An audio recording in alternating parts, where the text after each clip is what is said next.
16절에서 23절에 있는 말씀이고요. 신약성경 3페이지에 있습니다.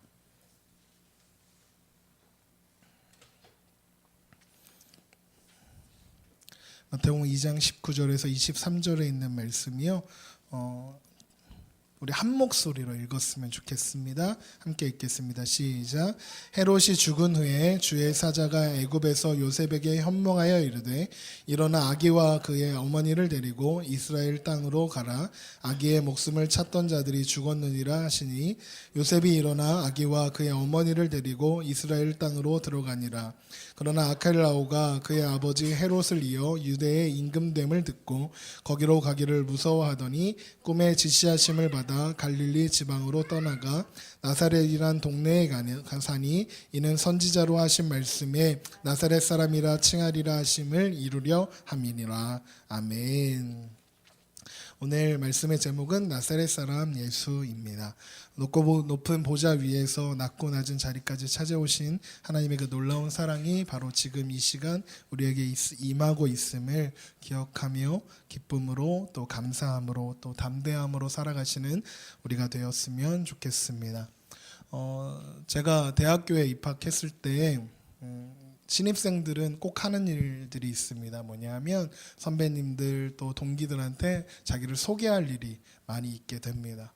그래서 그럴 때마다 이제 저는 고향이 어디입니다 이렇게 얘기를 하게 되거든요. 그래서 네, 저는 강원도 원주 출신이라서 네, 제 고향은 원주입니다. 그러면 꼭 물어봐요. 그게 어디야?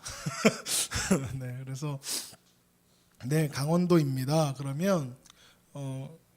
그러면 나오는 반응이 꼭 하나 있었어요. 열의 아홉은 이러는 거. 오, 감자골 이러는 거예요. 그러니까 강원도 그러면 그냥 감자가 생각이 나나 봐요. 예? 여러분 제 고향 원주는요 그 도시예요. 산골 아니고요. 막 가면 막 산 막 밭 있고 막 논 있고 그런 동네 아니고요. 예. 가는 곳마다 감자 키우고 그러지 않습니다. 꽤 번화한 도시입니다. 인구 30만을 육박하는 그런 도시입니다. 그런데도 강원도 그러면 사람들은 감자가 먼저 떠오르나 보더라고요. 되게 자존심 상했습니다. 이제 15년이 지났어요. 제가 2000년도에 대학을 갔으니까 15년이 지났는데 좀 달라졌을까 싶었는데 얼마 전에 제가 인터넷을 보는데 감자가 하트 모양으로 이렇게 생긴 거예요. 그러면서 그게 이제 신기하다고 사진이 인터넷에 올라온 겁니다. 그런데 그 밑에 이렇게 글이 써져 있는 거예요. 강원도에서는 사랑을 고백하기 위해서 다른 것보다 먼저 감자밭을 먼저 찾아갑니다. 이렇게 해놓고요. 그 다음 사진이 뭐였냐면 어떤 사람이 감자를 하나 들고 버스카드 찍는 데다가 감자를 이렇게 찍고 있는 거예요. 강원도에서는 감자가 화폐로 통용되고 있다고 하는 되게 기분 나쁘더라고요. 제가 이 이야기를 왜 드리냐면요. 지금 예수님께서 들어가신 이 나사렛이라는 동네가 사실 그런 동네예요. 강원도 그러면 감자바위, 감자골 이게 생각나고 그거 한마디로 말하면 촌놈이란 얘기잖아요. 강원도 촌놈이다 이 얘기하는 건데 나사렛은요 이스라엘 중부에 있는 아주 외진 시골 마을입니다. 그러니까 사실 성경에 기록이 되어서 예수님이 나사렛 사람이다 그러니까 우리가 아는 지명이지 사실 알만한 지명이 아니라는 거예요. 그래서 당시 그 세계를 연결하고 있던 로마의 도로가 세계를 다 연결하고 있었는데 그 도로와도 아주 멀리 떨어져 있어서 어떤 뭐 경제나 정치나 문화나 어떤 사회적인 혜택을 많이 받지 못하는, 그러니까 요즘으로 말하면 어디 저 시골 마을 저 태백 탄광촌 바로 밑에 동네 이런 느낌인 겁니다. 그러니까 그런 지역이 나사렛입니다. 그 영화 웰컴 투 동막골인가요? 그 영화 보신 분 계시죠? 좀 옛날 영화인데 그 동막골이 그러잖아요. 전쟁이 났는데 너무 시골이라서 아무도 모르잖아요. 전쟁이 났다는 거를. 네, 그런 동막골 같은 데가 나사렛입니다. 나사렛 사람 그러면 바로 그 느낌인 거예요. 촌놈이란 뜻입니다. 나사렛은 사실 요셉과 마리아의 고향이기도 했습니다. 그래서 예수님과 요셉과 마리아가 지금 나사렛으로 들어가는 게 뭐 그렇게 특별한 일이 되기는 참 어려운 일인데요. 그런데 오늘 본문을 보면 그 일이 되게 특별한 일로 그리고 아주 중요한 일로 다루고 있는 것 같습니다. 23절에 보면 이는 선지자로 하신 말씀에 나사렛 사람이라 칭하리라 하심을 이루려 함이리라 했습니다. 구약의 예언의 성취라는 것입니다. 그런데 재미있는 게 뭐냐면 구약의 어떤 본문에도 예수님이 나사렛 사람이다, 메시아가 나사렛 사람으로 불리워질 것이라고 예언한 적은 없습니다. 예수님이 베들레헴에서 태어나시고 뭐 이런 것들 다 예언이 되어 있는데 나사렛이란 단어는 등장하지 않습니다. 왜 그럴까요? 시골촌이기 때문에 그렇습니다. 그리고 그 단어 자체가 등장하지 않는다는 뜻입니다. 사실 오늘 본문 이는 선지자로 하신 말씀에 나사렛 사람이라 칭하리라 하심을 이루려 함이라, 이 부분은 사실 원문은 조금 다릅니다. 이렇게 번역이 되어 있지만 원문을 그대로 보면 이는 선지자들로 하신 말씀을 이룬 것이다 라는 뜻입니다. 무슨 차이가 있는 줄 아시겠죠? 선지자와 선지자들입니다. 이게 무슨 말이냐? 마치 우리말 성경에는 한 사람의 어떤 예언자가, 예레미야나 이사야나 어떤 사람이 예수님은 나사렛 사람이다 라고 예언한 것처럼 그렇게 번역이 되어 있지만 선지자들이라고 해서 곧 여러 선지자들의 이야기를 종합해 볼 때 예수님은 나사렛 사람이어야 한다라고 이야기하는 겁니다. 이해하십니까? 그런 뜻입니다. 선지자들의 메시아에 대한 예언의 방향이 한 곳으로 흘러가는데 그것을 상징하는 모습이 무엇이냐? 바로 나사렛 사람이어야 한다는 겁니다. 아까 나사렛 사람은 무슨 뜻이라고 했습니까? 촌놈이란 뜻입니다. 촌놈. 나사렛 촌놈입니다. 예수님은요. 예수님은요. 보통 촌놈 그러면 이 말 자체가 이미 뭔가 내리 까는 말이잖아요. 그러니까 뭔가 존중하는 말은 아니잖아요. 무시하는 말이잖아요. 성경에도 나사렛 사람이란 말이 얼마나 무시당하는 말인지 기록이 되어 있어요. 빌립이 예수님을 만나고 친구인 나다니엘에게 갑니다. 나다니엘 가서 내가 메시아를 만났다, 너도 함께 가자 그럽니다. 그랬더니 그 나다니엘이 물어요. 메시아? 누가 메시아야? 그랬더니 빌립이 대답하기를 나사렛 사람 예수다 이렇게 대답합니다. 그랬더니 여러분 기억하십니까? 나다니엘 뭐라고 대답하는지 아세요? 나사렛에서 무슨 선한 것이 나느냐라고 대답해요. 이해되십니까? 야, 나사렛 촌놈이 무슨 메시아야, 이 얘기하는 겁니다. 그러면 나사렛 사람 예수, 그러면 예수님 이 땅에 계실 때 그렇게 좋은 이미지가 아니었다는 뜻입니다. 대접받기에는 어렵고요. 또 나다니엘이 그런 것처럼 사람들에게 존경받는 위치에 가기는 더 어려운, 그런 기대할 수 없는 그런 겁니다. 사실 이스라엘 사람들은요, 예수님이 이 땅에 계실 때나 승천하신 이후나 예수님을 메시아로 인정하지 않았습니다. 오늘에 이르러서야 메시아닉 유대인 그래갖고 예수님을 믿는 유대인들이 조금씩 생겨나고 있다고 해요. 그러나 여전히 유대인들은 예수님을 메시아로 인정하지 않습니다. 구원자로 인정하지 않는다는 겁니다. 왜냐하면 예수님은 유대인들이 기대하는 메시아의 모습이 아니었기 때문에 그렇습니다. 유대인들은요, 자신들이 한 번도 구원받아야 한다고 생각한 적은 없습니다. 왜냐하면 자기들은 이미 구원받은 하나님의 선택받은 민족, 선민이기 때문에 그렇습니다. 구원은 필요 없는 겁니다. 자기는 당연히 아브라함 품에 안길 그런 운명인 겁니다. 태어날 때부터.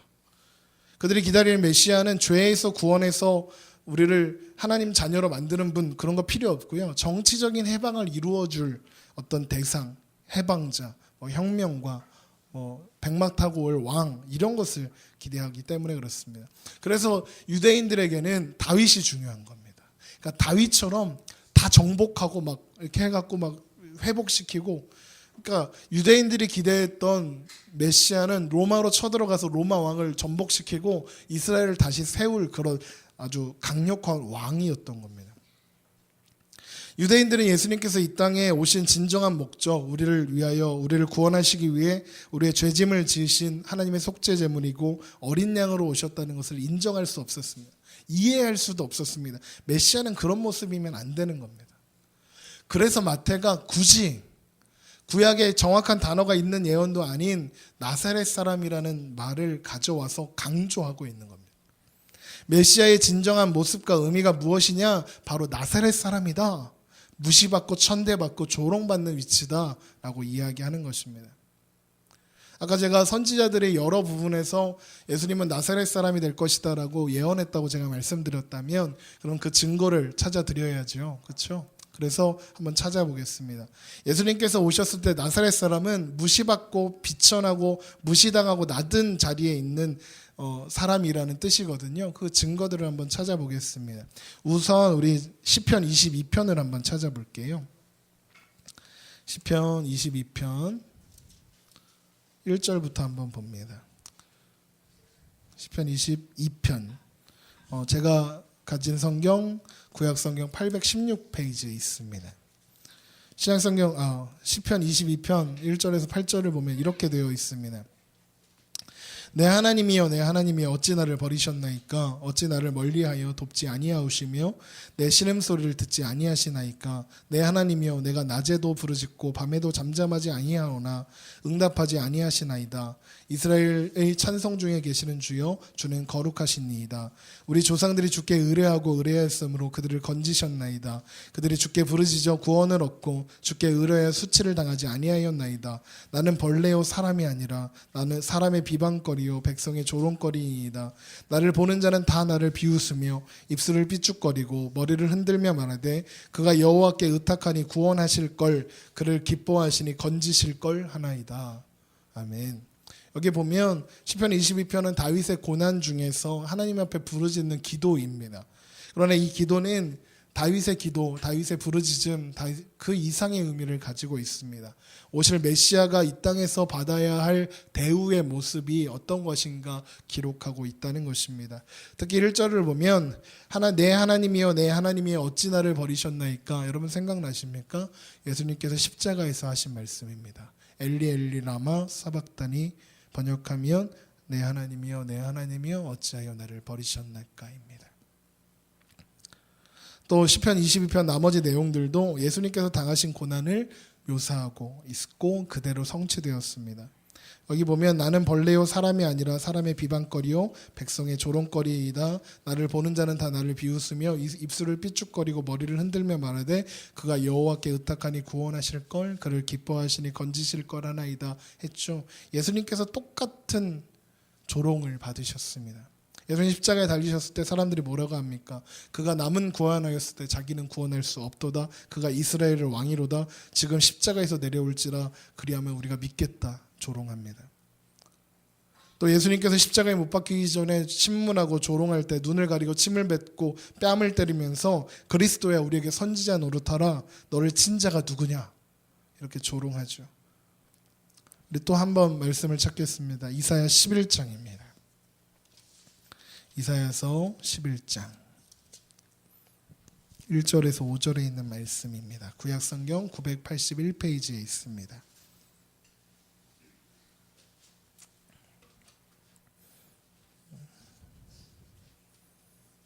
느끼시겠지만 성경을 오늘 많이 찾죠. 이유는 그렇습니다. 제가 지금 감기가 걸려가지고요. 코가 막혀있고 목이 자꾸 말라요. 그럼 성경을 찾으면 물을 마실 수 있거든요. 그래서 오늘 성경을 일부러 많이 찾게 해놨어요. 이사야 11장입니다. 우리 함께 읽겠습니다. 시작. 이새의 줄기에서 한 싹이 나며 그 뿌리에서 한 가지가 나서 결실할 것이요 그의 위에 여호와의 영 곧 지혜와 총명의 영이요 모략과 재능의 영이요 지식과 여호와를 경외하는 영이 강림하시리니 그가 여호와를 경외함으로 즐거움을 삼을 것이며 그의 눈에 보이는 대로 심판하지 아니하며 그의 들리는 대로 판단하지 아니하며 공의로 가난한 자를 심판하며 정직으로 세상의 겸손한 자를 판단할 것이며 그의 입에 막대기로 세상을 치며 그의 입술의 기운으로 악인을 죽일 것이며 공의로 그의 허리띠를 삼으며 성실로 그의 몸에 띠를 삼으리라. 여기 보면 이새의 줄기에서 한 싹이 나고 그 뿌리에서 한 가지가 나서 결실할 것이라고 했습니다. 우리가 잘 아는 대로 이새는 다윗의 아버지입니다. 그 후손 중에 새로운 싹, 새로운 가지가 나서 하나님 나라를 완성하고 그는 세상을 심판할 것이다 하는 내용입니다. 사절에 있는 것처럼 그의 입이 막대기로 세상을 치며 그의 입술의 기운으로 악인을 죽일 것이다 하였습니다. 그런데 여기 보면 이새의 줄기에서 나고 그 뿌리에서 난 가지라고 하였습니다. 여러분 큰 나무가 있잖아요. 큰 나무를 밑둥을 뚱 자르면 남아있는 걸 뭐라고 하죠? 구루터기라고 하죠. 그 구루터기라고 하는데 그 구루터기는 사실 더 못 살아요. 그렇죠? 보통은 썩어 버리거나 이렇게 해서 뽑혀버리고 말 겁니다. 그런데 간혹 이 구루터기에서 새싹이 돋아나는 경우가 있어요. 이렇게 새싹이 뽕 하고 나올 때가 있습니다. 그런데 이 싹은요, 사실 크게 자라기는 어렵습니다. 크게 자라기는 어려워요. 구루터기 덕분에 영양을 공급받아서 당장은 자라는 것처럼 보지만 결국에는 그 구루터기가 크게 자라는 것을 방해해서요, 잘 자라지를 못합니다. 애초에 그 싹은 큰 나무로 성장하기는 틀린 겁니다. 차라리 맨 땅에 씨앗으로 뿌려져서 자라났으면 큰 나무가 될 수 있었을 텐데 구루터기에서 싹이 나왔으니까 큰 나무 되기 어렵다는 얘기합니다. 여기 뿌리에서 난 가지 이 뜻입니다. 또 줄기에서 나온 싹도 마찬가지예요. 얼마 전에 제가 전도하고 돌아오는데 아실 거예요. 이 동네 사시는 분들 아실 거예요. 가로수들을 다 잘랐어요. 트럭하고 사다리차 같은 거 다니면서 가로수를 막 자르더라고요. 그런데 이분들이 정말 가지치기를 정성껏 하시는 게 아니라 좀 표현하기 좀 그렇지만 무식하게 하거든요. 그냥 막 잘라요. 그냥 막 잘라요. 이게 왜 자르나 이유는 그래요. 이게 전신주나 전깃줄 뭐 신호등을 가리거나 그러기 때문에 이걸 자르긴 해야 된다고 하더라고요. 그래서 자르는 거 좋은데, 가지 치는 거 좋은데, 이게 가지를 치는 게 아니라 중간에 그 굵은 가지를 훅 쳐버려 가지고 이게 대만 남을 때가 있어요. 이렇게 다 가지는 없어지고 전봇대처럼 나무만 남아 있는 경우가 있거든요. 그렇게 나면 나중에 어떻게 되냐면 굵은 가지 다 잘라버리고 나니까 잔가지는 무성하게 나는데 굵은 줄기가 다시 생기질 않아요.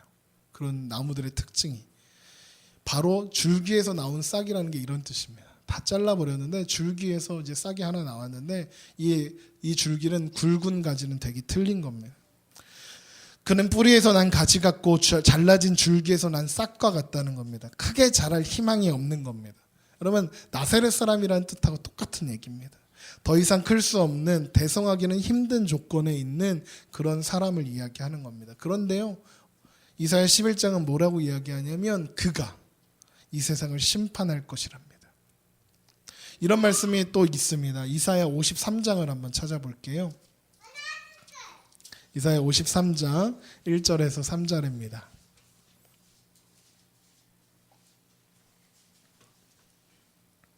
이사야서 53장 1절에서 3절 우리 한 목소리를 읽겠습니다. 시작. 우리가 전한 것을 누가 믿었느냐? 여호와의 팔이 누구에게 나타났느냐? 그는 주 앞에서 자라나기를 연한 순 같고 마른 땅에서 나온 뿌리 같아서 고운 모양도 없고 풍채도 없은즉 우리가 보기에 흠모할 만한 아름다운 것이 없도다. 그는 멸시를 받아 사람들에게 버림받았으며 간고를 많이 겪었으며 질고를 앓은 자라 마치 사람들이 그에게서 얼굴을 가리는 것 같이 멸시를 당하였고 우리도 그를 귀하게 여기지 아니하였도다. 이게 이런 겁니다. 누가 그를 메시아로 믿겠느냐? 그럴 만한 외적인 증거가 아무것도 없다. 예수님이 미남도 아니었다는 얘기입니다. 어쩌면 햇볕에 그을려서 까무잡잡한 모습이었을지도 모르겠습니다. 그러니까 흠모할 만이 없는, 아름다운 것이 없는 존재, 나사렛 사람 예수입니다. 그러나 당시 예수님이 메시아라는 것 유대인들 더 믿을 수 없었던 것 같습니다. 예수님께서 능력을 행하시고 막 하니까 사람들이 메시아인가 기대를 했죠. 그래서 예수님이 예루살렘 입성하실 때 이제 헤롯 왕을 물어뜯고 저 예수가 왕이 되겠구나. 그럼 우리가 로마에서 독립할 수 있겠구나. 이렇게 기대를 했는데 그러니까 모든 백성들이 환호하면서 길에 종려나무를 깔고 막 외치기를 호산나 찬송하리로다 주의 이름으로 오시는 이여 라고 고백하고 선포하지 않습니까? 그런데 예수님께서 내가 십자가에서 죽을 것이다 라고 하니까 다 떠나고 12제자만 남지 않았습니까? 그나마 그 중에 12명 중에 한 명 가룟 유다는 예수님을 팔아넘겼습니다. 가룟 유다가 예수님을 팔아넘긴 이유는 돈에 눈멀어서도 아니고요. 가장 큰 이유는 그가 기대했던 메시아가 아니었기 때문에 그렇습니다. 가룟 유다가 기대했던 메시아는 유대인들이 기대했던 메시아의 모습과 크게 다르지 아니하였습니다. 가룟 유다 뿐입니까? 다른 제자들도 마찬가지입니다. 예수님이 십자가에 돌아가시니까 다 도망갑니다. 예수님께서 계속 말씀하셨어요. 내가 십자가에 죽어야 한다. 그래야 너희들이 구원이 이루어지는 걸 계속 가르쳐 주셨거든요. 그런데 12제자 그리고 심지어 다시 살아날 것이라는 것도 가르쳐 주셨는데 다 까먹고 도망갔어요. 베드로가 요한복음에 이런 말씀이 있어요. 베드로가 나는 고기나 잡으러 갈란다. 그러고 다시 업으로 돌아가니까 다들 할 일 없었던 제자들이 그럼 나도 가자 하고 다 따라가잖아요. 그게 갈릴리 호숫가에서 주님은 베드로에게 물으셨다. 그 장면이 이로 이어지는 겁니다. 엠마오로 가는 두 제자의 이야기 아십니까? 얼마나 슬픈 얼굴로 하고 갑니까? 예수님 십자가에 죽으시니까 이제 실망하여 슬픈 마음으로 갑니다. 부활하신 예수님께서 엠마오로 가는 두 제자에게 찾아오셔서 야, 너 니네 무슨 일 있냐? 라고 물어보시는데 예수님이 옆에 계시는데 깨닫지 못합니다. 야, 도대체 너는 예루살렘에서 일어난 그 큰일을 너 모른다는 얘기야? 막 그러면서 막 하죠. 그랬더니 자기들이 믿었던 스승이 죽었습니다 라고 이야기를 해주죠. 그러니까 예수님이 가르쳐 주시죠. 야, 이 바보들아, 내가 먼저 와서 고난을 당하고 너희 죄를 사하기 위해서 죽어야 한다는 것 메시아 구약 성경을 통해서 이미 증거되어 있었고 나도 그렇게 너희들한테 가르쳐 줬는데 아직도 못 깨달았어? 하는 순간 엠마오로 가는 두 제자가 깨닫잖아요. 그게 누가복음 24장에 있는 엠마오로 가는 두 제자의 이야기인 겁니다. 여러분, 우리가 세상을 살면서 세상 사람들과 이야기할 때 예수 믿는다고 하면 묻는 게 그겁니다. 예수 믿으면 떡이 생겨, 밥이 생겨, 돈이 생겨 입니다. 예수님 믿으라고 하면 사람들 가장 바라는 게 뭐냐면 예수가 밥 먹여줬으면 좋겠다는 겁니다.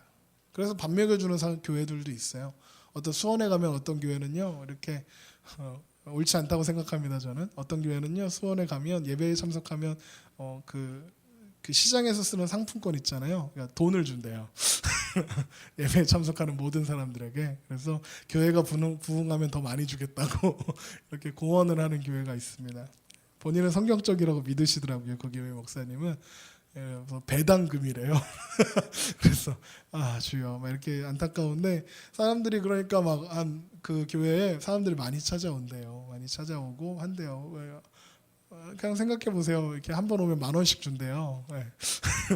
그러면 좋죠. 매력 있으신가요? 어딘지 제가 알거든요. 제가 얼마 전에 가봤어요. 그 앞에 수원에서 모임이 있어서 그 앞에 한번 가봤거든요. 궁금하시면 알려드리겠습니다. 네, 예배만 드리면 준답니다. 그런 거예요. 이렇게 그런 걸 기대해요. 사람들은요. 제가 아침마다 전도를 하면 어른들은 잘 안 물어보시는데 학생들이나 또 초등학생들이 저한테 묻는 질문 중에 첫 번째가 뭐냐면 아저씨 이거 하면 누가 돈 줘요? 이거예요. 네. 아이들은요 전단지 아르바이트 그거 많이 했잖아요. 그래서 장당 얼마씩 주는 줄 알아요. 제가 이거 비타민을 나눠주고 있으면 그런 줄 알아요. 왜 그게 궁금할까요? 왜 이거 하면 누가 돈 주지라는 생각을 왜 할까요? 왜 하냐면 세상은요 어떤 보상이나 조건 없이 사는 그 원리를 이해할 수 없거든요. 하나님께서 우리를 아무 조건 없이 이유 없이 우리를 사랑하셨다 그러면 그거 이해할 수 없거든요. 그래도 나한테 뭐 바라는 게 있으니까 그렇게 하지 않으셨습니까? 라고 생각하거든요. 예수님도 결국 정치, 사회, 경제적인 차원에서 먼저 필요한 거예요. 예수님 우리 주님이 왜 필요한지 거기에서 먼저 찾는 겁니다. 그걸 해결해줘야 구원자라고 생각하는 겁니다. 그런 요구에 응답해갖고 만들어진 신학 체계가 있는데 그게 번영신학이라는 겁니다. 그러니까 쉽게 얘기하면 예수님 믿으면 잘 먹고 잘 산다 이겁니다. 잘 먹고 그러면 예수님 믿는데 잘 먹고 잘 먹고 잘 살지 못하면 무슨 뜻일까요? 예수님 제대로 안 믿는다는 얘기가 되잖아요. 그래서 그건 가짜입니다. 여러분. 그 덕분에 어떻게 되어버렸냐면 정작 알아야 할 우리의 위치를 잃어버렸어요. 우리의 존재는 죄에서 구원받아서 하나님 백성 되어야 하는 그런 존재인데 그걸 잃어버리고 말았어요. 그래서 예수님께서 이 땅에 오셔서 우리 죄를 사하시기 위해서 대속제물로 어린 양으로 죽으셔야 한다는 사실을 그리스도인들마저도 놓쳐버리고 넘어지게 되는 겁니다. 여러분 솔직히 대답은 하지 마시고 한번 생각해 보세요. 내가 믿음이 흔들린다. 그럴 때 언제인가요? 대부분 세상적인 것 때문에 오는 어려움 때문에 믿음이 흔들리게 되지 않습니까? 예수 믿는 것이 다 무슨 소용인가 그렇게 묻게 되지 않으십니까? 제가 좋아하는 찬양에 그런 찬양이 있어요. 하나님 사랑의 눈으로 하나님 사랑의 눈으로 너를 어느 때나 바라보시고 하나님 인자한 귀로서 언제나 너에게 기울이시니 하고 어두움에 밝은 빛을 비춰주시고 너의 작은 신음에도 응답하시니 너는 어느 곳에 있든지 주를 향하고 주만 바라볼지라. 막 이 찬양 부르면서 눈물도 많이 흘리고 막 했는데요. 오늘날 그런 거예요. 다 좋아. 그래. 하나님 도대체 날 보고 계신 거야. 이런 생각이 들더라니까요. 아니 하나님 언제나 사랑의 눈으로 나를 어느 때나 바라보시고 하나님 인자한 귀로서 언제나 나한테 기울이신다는데 내 작은 신음 응답하신다는데 도대체 언제 들어주실 거야? 그 의문이 언제 드시나요? 그 의문이 언제 드시나요? 기도 잘 안 될 때 드나요? 기도는 언제 안 되나요? 내가 어려울 때 아닙니까? 내가 힘들 때잖아요. 내가 경제적으로 혹은 어떤 사회적으로 일이 실패하고 어려울 때 그런 믿음이 흔들리는 일이 생기잖아요. 다들 아니신가 보네요. 저만 그래요, 저만. 제가 그렇습니다. 제 얘기입니다. 요즘 이 나라 대한민국을 보면 여러분 어떤 생각 드십니까? 경제가 어렵죠. 청년들은 헬조선이라고 해요. 지옥에 산다고 이야기합니다. 그래서 그게 예수님 믿는 것에 방해가 되어 버리고 말았더라고요. 그러면 그동안 경제가 호황을 누리고 그래서 잘 살게 되었다. 경제적으로 좀 나았다. 그게 예수 잘 믿어서 얻은 보상이었다는 뜻이 되잖아요. 예수 잘 믿어 얻은 보상이 좀 표현하자면 웃기긴 한데 100만 원 벌다가 120만 원 버는 걸까요? 예수 잘 믿어서 200만 원 벌다가 300만 원 버는 건가요?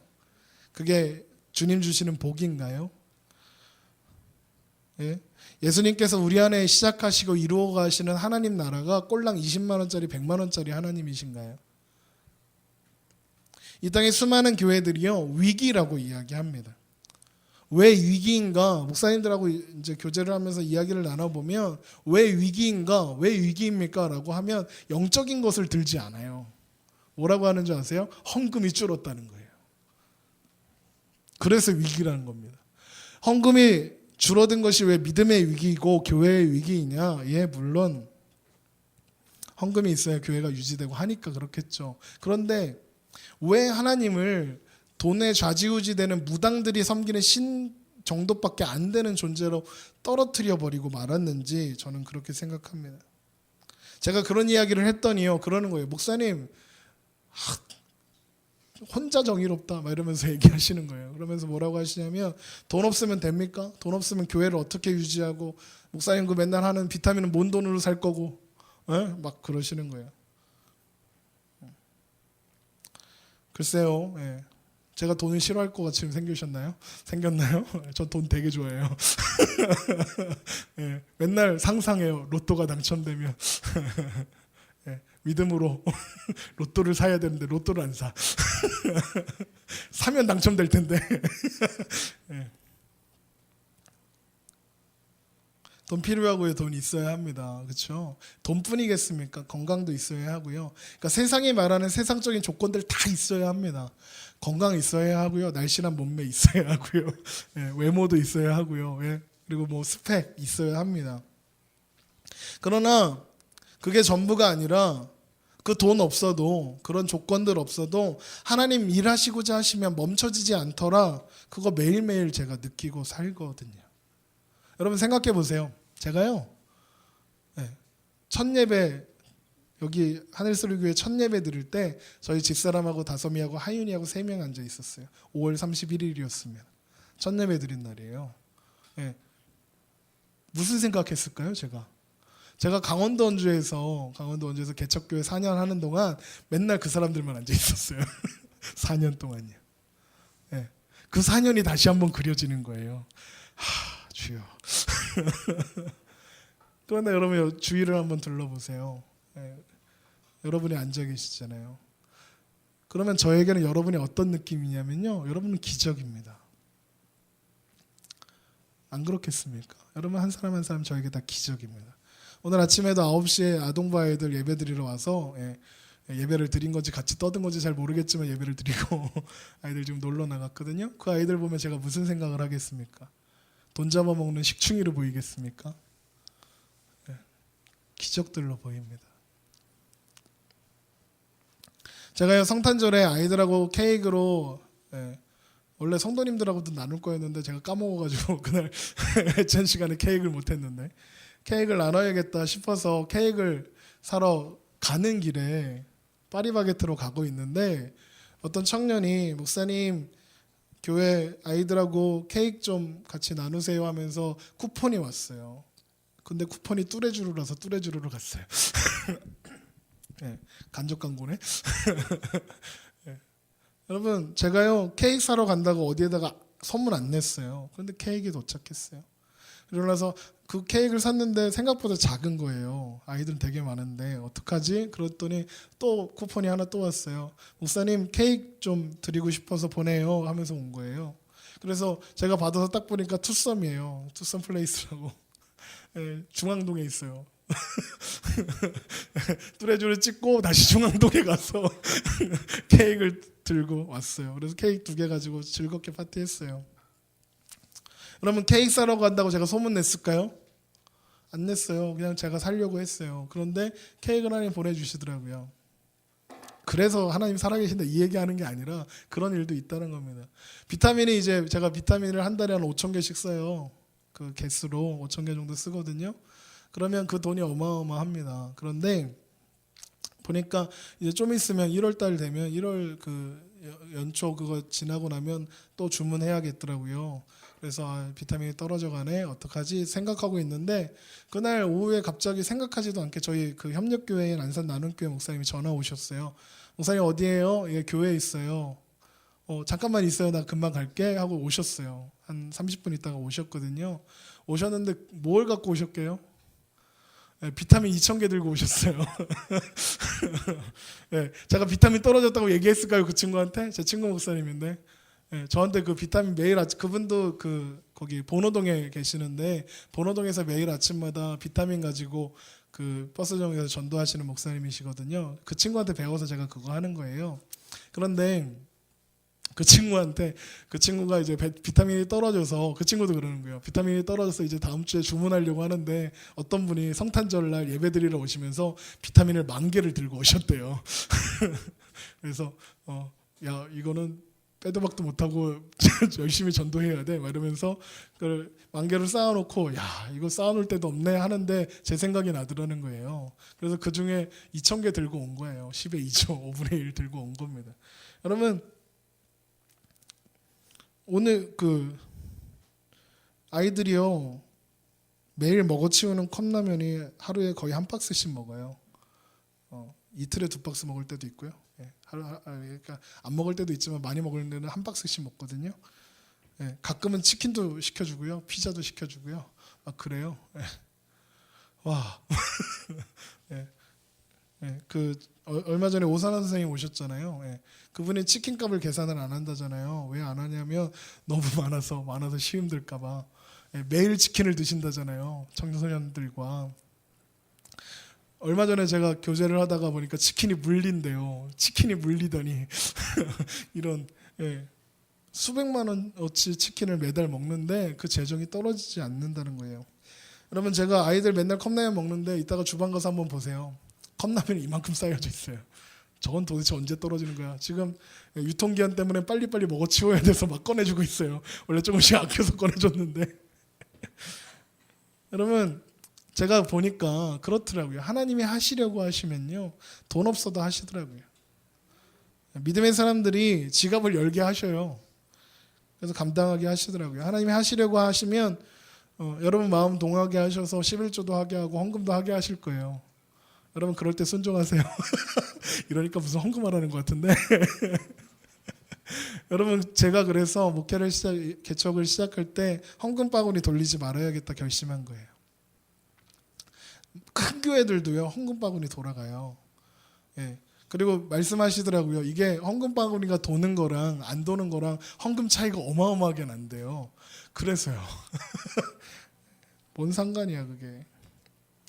여러분 아동부 아이들이요 헌금 준비해서 와요. 꼬깃꼬깃하게. 그걸 왜 그렇게 접는지 모르겠는데 이만하게 동전만하게 접어서 와요. 1,000원짜리 한 장. 일주일 용돈이 4,000원인데 그 용돈으로 헌금을 내요. 제가 아이들한테 헌금하라고 했을까요? 헌금 시간은 있어요. 처음에 헌금 시간이 있었을 때요 처음 예배 드린 날 다솜이만 저희 딸만 헌금 드렸어요. 그런데 언제부턴가 아이들이 예배 시간 다 끝나서 왔어요. 예배 시간 다 끝나서 막 이렇게 와서 죄송해요 늦잠 잤어요 막 이러면서 들어와서 뭐 하는 줄 아세요? 헌금해요. 예배는 못 드렸어도 헌금은 해야죠. 그러면서 헌금해요. 제가 아이들에게 헌금하라고 이야기했을까요? 아니요, 그렇지 않아요. 쟤들 보면요, 그 아이들 보면요 믿음이 없는 것 같거든요. 제가 설교 이렇게 하고 있으면 여러분 경청해 주시잖아요. 예, 지들끼리 떠들어요. 예, 야 들어, 들어, 이래야 겨우 듣거든요. 지난 우리 성탄절 때 보셨잖아요. 예, 여기 앉아갖고 지할 일들 다 하고 있는 거 보셨잖아요. 그런 거 보면 믿음이 있는 것 같지도 않은데, 그런데 가끔씩 이 아이들이 하는 고백들이 되게 멋있는 게 많아요. 아이들에게 하나님 마음 주시니까요 찬양단을 하겠대요. 찬양단 하고 있어요. 전도도 해오고 합니다. 예, 지난주에 아동부 예배 16명 드렸습니다. 예, 마음 한구석으로는요 그만 데려왔으면 좋겠다는 마음이 조금씩 들기 시작해요. 예, 감당이 안 돼요. 예, 그러면 안 되겠죠? 예, 더 데려와야죠. 여러분, 그러면 뭐가 우선이겠습니까? 여러분, 뭐가 우선이겠습니까? 물질이겠습니까? 세상의 조건이겠습니까? 하나님 마음 아니겠습니까? 여러분, 돈이 모이니까요 부패하더라고요. 돈이 모이면 썩어요. 권력이 모이면 썩어요. 부패합니다. 사람들이 모여도 부패합니다. 욕심을 부리기 시작합니다. 그래서 성경은요 돈을 사랑함이 일만하게 뿌리다 하였습니다. 성경이 돈을 사랑함이 일만하게 뿌리라 하였지만 돈뿐만이 아니라 세상의 조건들이 모이면 다 악이 됩니다. 하나님께서 에레미야 선지자를 통해서 이스라엘 백성들에게 이렇게 질책하셨어요. 너는 여호와의 집 문 앞에 서서 이 말을 선포하여 이르기를 여호와께 예배하러 이 문으로 들어가는 유다 사람들아 여호와의 말씀을 들으라. 만군의 여호와 이스라엘의 하나님께서 이와 같이 말씀하시되 너의 길과 행위를 바르게 하라. 그리하면 내가 너희로 이곳에서 살게 하리라. 그런데 이렇게 말씀하세요. 너희는 이것이 여호와의 성전이라 여호와의 성전이라 여호와의 성전이라 하는 거짓말을 믿지 말라 하셨어요. 이게 무슨 말이냐면요, 이스라엘 백성들이 힘과 정성을 다해서 성전을 화려하게 지어놓았어요.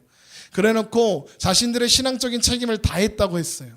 그런데 하나님 원하시는 게 뭐냐? 죄를 멀리하고 하나님 앞에 하나님의 뜻을 따라 거룩하게 사는 것이었습니다. 그런데 그거에는 관심 없고 내가 성전 지을 때 돈 냈어, 내가 성전 지을 때 정성을 바쳤어, 그러니까 나 할 거 다 했어 했다는 겁니다. 혹시요 우리들도 경제적으로, 크리스찬들도 경제적으로 조금 여유가 있었을 때는 예배드리고 헌금하고 구제하고 봉사하고 그걸로 나는 할 일 다 했어 라고 생각했다가 지금은 돈이 없어서 나 헌금도 잘 못하고 구제도 못하고 그래 이게 무슨 신앙이야, 나 믿음이 많이 떨어졌어 라고 생각한다면 예수님께서는 나사렛 사람으로 오신 이유가 없는 거예요. 그러면 하나님 그것으로 영광 받으시는 것 아닙니다. 예. 제가 이런 말 할 때마다 늘 걱정인 게, 이런 말 하면 그러면 헌금 안 해도 되고 예배 안 해도 되고 봉사 안 해도 되나 이런 생각하실까 봐 제가 늘 걱정이긴 하지만 여러분 무슨 말인지 아시잖아요. 그게 본질이 아니라고요. 우리는 먼저 죄로부터 해방받아서 하나님 나라 백성 되는 게 먼저예요. 그 일을 우리가 스스로 힘으로는 할 수 없기 때문에 예수님 오신 거예요. 예수님은요 그래서 처음부터 죽으러 오시는 겁니다. 예수님이요 태어나실 때부터 이 땅에 오실 때부터 십자가에 올라가시기 위해서 오신 거예요. 우리가 가르쳐보고 달래보고 막 해보시다가 안 되니까 어쩔 수 없이 십자가에 죽으신 것 아니라요. 예수님이 계획하셨던 일들이 계획대로 잘 안 풀려서 억지로 죽임당하신 것 아니라요. 예수님 처음부터 죽으려 하셨어요. 그래서 세례 요한이 예수님을 처음 보고 말하는 거예요. 보라, 세상 죄를 지고 가는 하나님의 어린 양이로다. 세례 요한은 바로 알았던 겁니다. 그래서 우리는 예수님이 왜 오셨는가 분명히 확인하고 알아야 합니다. 지금 이사야 53장 펴놓고 계시죠? 다시 한번 보겠습니다. 4절을 보면 이런 말씀이 있어요. 그는 실로 우리의 질고를 지고 우리의 슬픔을 당하였거늘 우리가 생각하기를 그는 징벌을 받아 하나님께 맞으며 고난을 당한다 하였더라. 그가 찔림은 우리의 허물 때문이요 그가 상함은 우리의 죄악 때문이라. 그가 징계를 받음으로 우리는 평안을 누리고 그가 채찍에 맞음으로 우리는 나음을 받았도다. 우리는 다 양 같아서 그릇 행하여 각기 제 길로 갔거늘 여호와께서는 우리 모두의 죄악을 그에게 담당시키셨도다. 아멘. 그럼 우리가 예수님의 죽음으로 하나님의 자녀가 되었습니다. 그리고 우리는 그의 다시 오심을 기다리는 사람들입니다. 우리는 예수님의 오심을 빌미로 해서 세상에서의 어떤 지위나 보상을 요구하는 존재들이 아닙니다. 우리의 보상은요, 예수 그리스도 그 이름 그 자체에 있는 것입니다. 나사렛 예수 그 이름 자체에 있는 것입니다. 세상은 끊임없이 우리에게 물을 것입니다. 네가 예수를 믿어서 얻은 것이 무엇이냐고 물을 것입니다. 그렇다면 우리는 대답해야 하지 않겠습니까? 너희 마음에 그리스도를 주로 삼아 거룩하게 하고 너희 속에 있는 소망에 관한 이유를 묻는 자에게는 대답할 것을 준비하되 온유와 두려움으로 하라 하신 그 말씀처럼 세상이 우리에게 너희들이 가진 것이 도대체 무엇이냐 물을 때에 우리는 대답해야 하지 않겠습니까? 나는 죄에서 해방되었고 나는 의와 진리의 거룩함으로 지으심을 받은 새 사람이 되었다. 나는 하나님을 알고 하나님의 기뻐하심을 따라 하나님의 기쁘심이 나의 소망이고 나의 소원으로 살고 있다. 이 세상의 조건은 더 이상 나에게 아무것도 아니다. 그렇게 대답할 수 있어야 하지 않겠습니까? 솔직히요, 답은 이렇게 정해져 있지만 저한테 물어보면 너는 그렇게 대답할 수 있어라고 손가락질 하시면 저는 숨고 말 겁니다. 어렵죠. 우리는 아마 내가 예수를 믿어 얻은 것이 도대체 무엇인가 끊임없이 의심하고 살 겁니다. 그러나 정답은 정해져 있습니다. 답입니다. 예수 그리스도로 말미암아 사는 사람들입니다. 여러분, 물론 세상과 돈, 물질 그런 거 외면하고 살면 안 됩니다. 우리가 살아가도록 하신 자리가 세상이기 때문에 그렇습니다. 예수님 다시 오시는 날까지 우리 이 세상은 우리의 삶의 터전이고 형장일 것입니다. 그러나 그 세상에 안에 사는 우리가 무엇을 바라보고 무엇을 바라고 무엇으로 채우고 사는 사람인가를 모르면 세상은 끊임없이 우리를 흔들 것입니다. 어쩌면 그 과정에서 우리 넘어질지도 모르겠습니다. 그러나 우리가 살아가는 모든 삶의 현장에서 우리가 만나는 모든 일들이 우리를 하나님의 사람으로 하나님 나라 백성으로 만들어가는 그 일을 멈추지 않기 위해서 하시는 과정이라면 그것이 돈이든 그것이 건강이든 명예이든 능력이든 재산이든 그 무엇이든 그것이 우리를 하나님의 사람으로 세워내는 일에 사용되고 있다면 그 자체가 목적이 아니라는 것을 우리는 알 수 있습니다. 그것이 우리의 영혼을 피폐하게 하거나 지치게 하거나 할 수 없음을 우리는 확인할 수 있는 것입니다. 그래서 나사렛 사람 예수 그리스도, 바로 그 이름에 우리의 승리가 있고 우리의 소망이 있는 것입니다. 세상의 조건과 환경의 변화가 우리를 어찌하지 못한다. 이것이 나사렛 사람 예수라는 말 속에 담겨 있는 뜻이기 때문에 그렇습니다. 빌립보서 4장 13절에 바울은 고백합니다. 내게 능력 주시는 자 안에서 내가 모든 것을 할 수 있느니라. 이 고백이 우리의 것이 될 수 있습니다. 여러분, 바울이 어떻게 이 고백을 하였습니까? 내가 궁핍한으로 말하는 것이 아니라 어떠한 형편에든지 나는 자족하기를 배웠노니 나는 비천에 처할 줄도 알고 풍부에 처할 줄도 알아. 모든 일 곧 배부름과 배고픔과 풍부와 궁핍에 처할 줄 아는 일체의 비결을 배웠노라. 어떠한 조건에든지 나는 감사할 수 있고 기뻐할 수 있느니라. 그리고 나서 대답하는 겁니다. 내가 능력 주시는 자 안에서 내가 모든 것을 할 수 있느니라. 여러분, 그래서 나사렛 예수가 그 안에 우리의 소망이 있는 것입니다. 보잘것없는 모습으로, 연약한 모습으로 찾아오셔서 고난당하신 예수님, 그 이름 때문에 우리는 새 사람이 되었습니다. 우리가 아까 공동기도문으로 함께 읽었던 주기철 목사님의 겸손하게 하소서라는 그 기도에서 왕이신 예수님께서 낮고 천한 사람이 돼서 이 세상에 오셨고 오시되 왕후장상으로 전옥로에 오시지 않고 지극히 미천한 사람으로 구유에 오셨던 것입니다. 그것이 나사렛 사람 예수에 담겨져 있는 비밀이고 소망입니다. 여러분, 나사렛 예수, 그분이 그의 약하심이 나의 약한 데에서 구원하셨고요, 그의 외면당하심이, 고통당하시고 핍박당하심이 우리를 외면과 고통과 핍박의 자리에서 구원해 내셨습니다. 그래서 그 안에 우리의 소망, 우리의 기쁨이 있습니다. 우리의 확신이 있고 우리의 자랑이 있습니다. 보잘것없는 자리, 나사렛 사람 예수, 그 이름의 비밀입니다. 여러분, 그 비밀, 그 소망 가운데 오늘도 살아내시는 우리가 되었으면 좋겠습니다. 우리 이 시간 함께 찬양하겠습니다. 주의 보좌로